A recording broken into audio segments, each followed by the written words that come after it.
kids, get your popcorn out. Welcome to Stuff to Watch, the podcast that takes the stress out of streaming. I'm James Croot, and in just 10 minutes, I'll help you make the most of your viewing. My guests this week are Bridget Jones. Hello. And Darren Bevan. Guys, I've been stuck in here since last week and someone locked the door. I'm sure we'll find a way at some stage, Darren. Let's start this week with a special look at school holiday viewing. Darren, Captain Underpants on Prime Video. You know what's coming, don't you? Tra-la-la! I love this film. Madcap, irreverent, poop jokes, fart jokes, everything any kid of any age would need. And it's really much funnier and better than it ever has any right to be. Captain Underpants, you can't actually fly! I take to the sky like an ostrich! What about Red Dog on Netflix, that great Aussie outback flick? Yeah, I think you'll find I was ugly crying watching this one because it's such a sweet little story.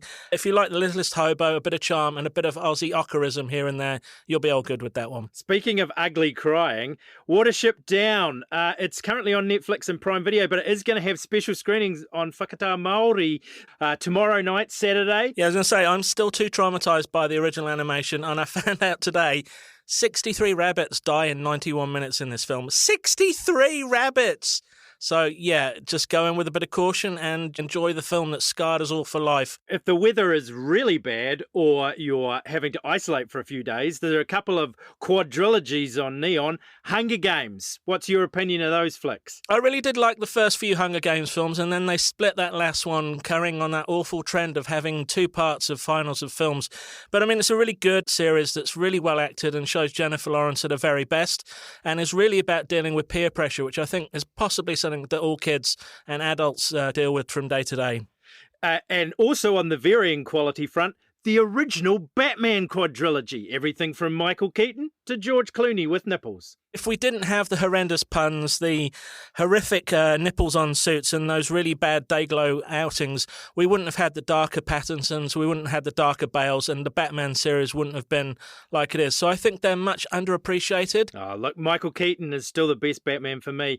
Darren, any recommendations that weren't on my list? I think you might do well to check out Man vs. Bee, which Netflix will have you believe is a 9-part series of 10 minutes long. But you know what? If it runs together, it's 90 minutes, which makes it a film. The thing is, though, if you've seen Mr. Bean, you know what to expect with this. Rowan Atkinson's acting, which is easy for you to say, is just something that looks like rubber gone a bit mad, and he's still doing the same stuff he was doing maybe 20, 30 years ago. But hey, it worked for John Wayne, and it certainly worked for you, James. Bridget, any thoughts? This is not a new release, but I did spend a raging Saturday night rewatching Looking for Alibrandi, which is screening on Netflix. It's a beautiful coming-of-age drama from Australia. Came out when I was 16, she was 16. There were butterfly clips all over the show. It's love, it's friendship, it's parenting. It's great. Watch it now with your teenagers. So while the school holidays can test many parents, things are much tougher for the adults in the Midwich cuckoos. Mummy,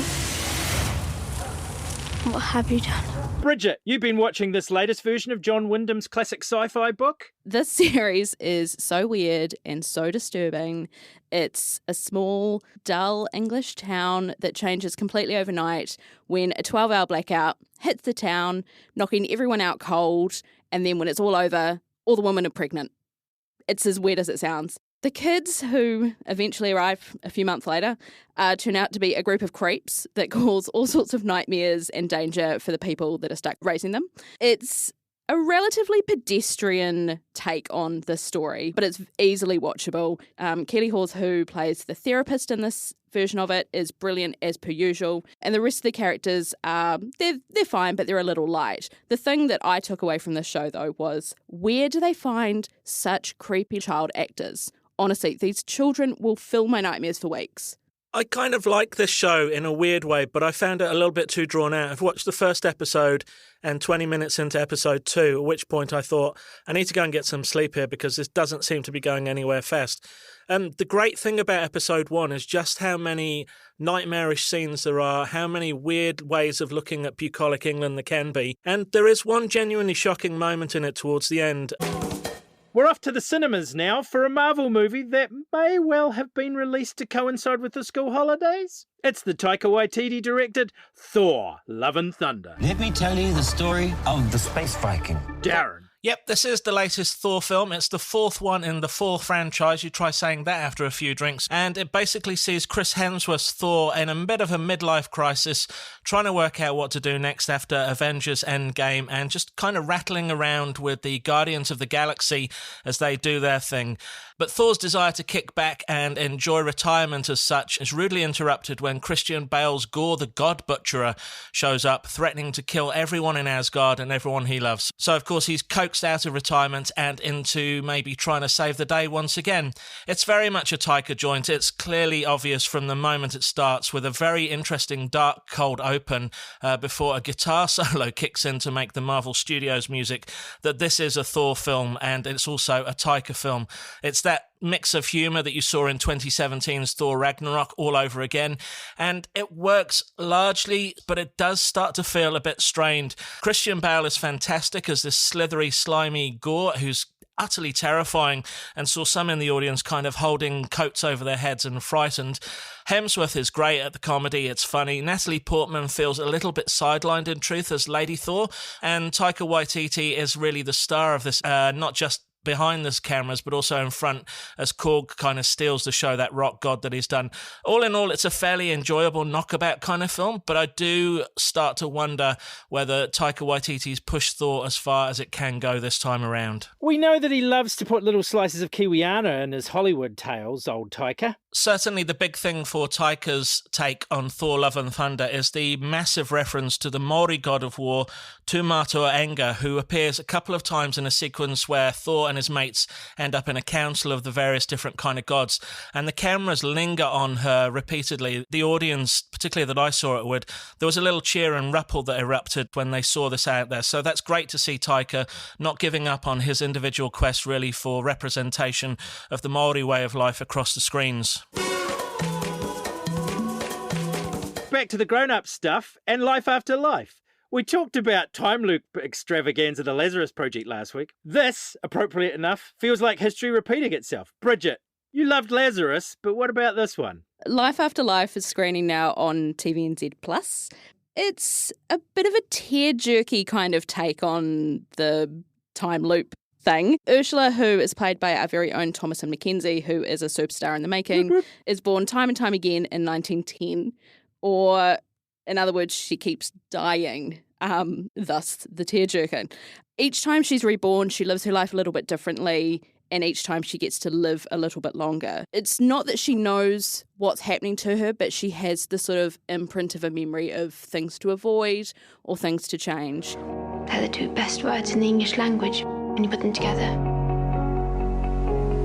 What if? It's in 4 parts. The first episode does feel a little bit like you are watching a young child die over and over and over again, so please keep that in mind. If that is not your vibe, steer clear, because it is actually quite a lot of trauma. Thomasin McKenzie is really great. She's not in the first episode very much. Obviously, she plays the older version of Ursula, but when she does show up, she's excellent. Sian Clifford, who was from Fleabag, is brilliant as her mother. It's an interesting show, a real sort of pull on the heartstrings number. My wife and I debated for quite a while about whether the time loop or the, going back to the beginning of her life thing worked, because it was really hard to understand initially how it all works and whether she was aware. But it was actually quite clever, because I think the older she got, or the further she progressed in life before having to go back to the start, the more she was aware of what was happening, which I guess cognitively sort of works. Maybe with my classic cut, we should lift things just a little. This week I've chosen You've Got Mail, which is on Netflix just for another week before it disappears back into the ether. I go online.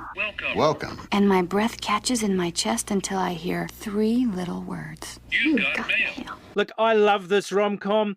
It's a film that my wife and I watch regularly when we can, mainly because of an infamous incident when I once took her to see Mulholland Drive at the film festival, and she emerged completely confused and thinking all was terrible and surreal with the world. We watched an hour of You've Got Mail, and everything was back right. It's Tom Hanks, it's Meg Ryan. It might not have the one-liners of Sleepless in Seattle, it might not have the memorable dialogue, but in terms of the screwball comedy and chemistry between the two, this is hard to beat. I also love this film. It is one of my favourites, and it's funny that you say that you and your wife watch this. My husband and I also enjoy watching this together. I don't think you get a better pairing on screen than Meg Ryan in her prime and Tom Hanks. I don't remember this film. What? I don't remember anything about it, other having watched the trailer briefly earlier. All I remember is the horrendous dial-up noise. This just seems to me one of those cookie-cutter rom-coms that just was thrown out all over the place in the 90s and made big box office hits, but they were too sweet for my taste. No, this is the point with this one, is that it's not sickly sweet. They hate each other in like a really fun way, obviously. It's a rom-com. I hate them already. No, it's really good, Darren. You have to go and watch this weekend. Promise me. No. I give up. Let's recap our recommendations for today. We had our school holiday roundup. You can take what you want from that. The Midwich Cuckoos on Neon. Thor, Love and Thunder in cinemas now. Life After Life on TVNZ Plus. And my classic cut, You've Got Mail, on Netflix until July 14. We're done for another week. I hope we've helped find some school holiday viewing. We're back next Friday. In the meantime, subscribe to our newsletter by clicking the link in any Stuff to Watch story on stuff.co.nz and follow us wherever you get your podcasts. Thanks to my guests, Bridget Jones. See you later. And Darren Bevan. You will not make me watch You've Got Mail. I will fight it until my dying day. And to producer Chris Reed. I'm James Croot, and I've been finding you Stuff to Watch. Tra-la-la!